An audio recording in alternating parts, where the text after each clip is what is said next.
ทักทายสบายดีทุกคนมื้อนี้บ่มีอย่างไรทุกคนมาใส่กับมื้อนี้มาใส่ควงอ้อยนะทุกคนควงอ้อยกินบักหลายๆสิให้เบิ่งควงอ้อยเบิ่งควงอ้อยเฮาเดี๋ยวกินเกือบสิเบิดทุกคน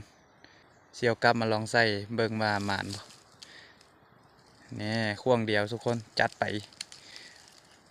กลับ15 หลางว่าสิหมานติดโตบ่มาเบิ่งนำกันเลยทุกคนอันเนี้ยเลยละของหนูนี่เด้แปดเลยแปดเลือดเติร์ดเลยทุกคนเดี๋ยวอยู่บอนข่วงเนาะนี่ข่วงกองข่วงก็เต็มเลยนะทุกคนตอนนี้ก็เอาเป็นว่าใส่กับเป็นที่เรียบร้อยทุกคนเลยนี่ใส่อยู่ข่วง2 หลางเนาะหั่นกะย้ายทั่วที่แถวนี้แหละ พอมันข่วงเดียวแบบข่วงนี้เสื้อเหิงละแต่เบิ่งตอนแรงกันได้มายามจังถ่ายให้เบิ่งเนาะตอนนี้สิกลับละทักทายสบายดีตอนเจ้าทุกคนกี่ข้าวน้ำเดียว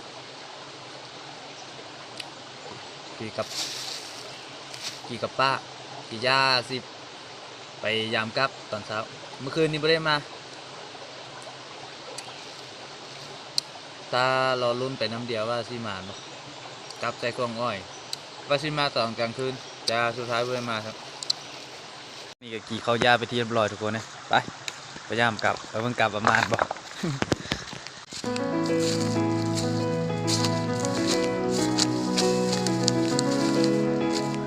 มาฮอดโค้งอ้อยเลยทุกคน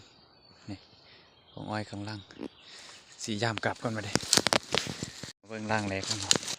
โบราณทุกคนนี่นู่นหน่อย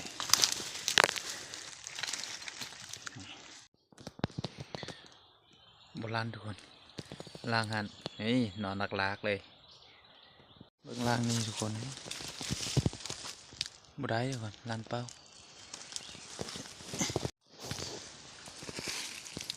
บักเยอะๆทุกคน ม่านนี่ทุกคนแต่ว่ามีแต่นู่นหน่อยมา4 ตัวแล้วทุกคนแต่ว่ามีแต่นู่เยอะๆเนาะ ล่างหันบนล่างทุกคนอีกล่างทุกคนนู่นหน่อยมีแต่นู่นหน่อยใส่ยี่ควงสองล่าง2 ตัวทุกคน